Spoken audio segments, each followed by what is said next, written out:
दिल्लीच्या जंतर मंतरवर पुन्हा तुफान राडा। आंदोलकांकडून पोलिसांवर दगडफेक झाल्याचा आरोप। हल्ल्यात 5 जण जखमी।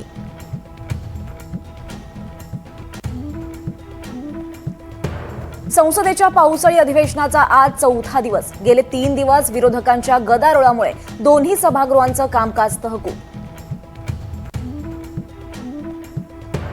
दिल्लीतील विद्यार्थ्यांवरील लाठीचार्जचा भडका। वंचित बहुजन आघाडीकडून आज महाराष्ट्र बंदची हाक। दिल्लीतील विद्यार्थी आंदोलनाला अण्णा हजारेंचं समर्थन। अहिल्यानगरमधील गांधी स्मारकात 2 तासांचं मौन आंदोलन करणार। राज ठाकरेंची आज सकाळी 11 वाजता पत्रकार परिषद। विद्यार्थी आंदोलन आणि ठाकरे बंधूंच्या संयुक्त मोर्चावर भूमिका मांडण्याची शक्यता।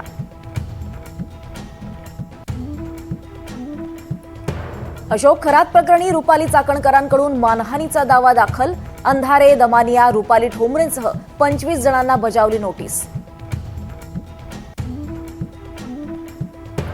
राम मंदिरातील दान चोरीच्या पार्श्वभूमीवर उच्चस्तरीय बैठक। राष्ट्रीय स्वयंसेवक संघ, विश्व हिंदू परिषद आणि साधू संत होणार सहभागी। पुणे घाटमाथ्यावर रेड अलर्ट। तर पालघरमध्ये अतिवृष्टीच्या इशाऱ्यामुळे शाळांना सुट्टी। मुंबई, ठाण्यातही पावसाचा अंदाज।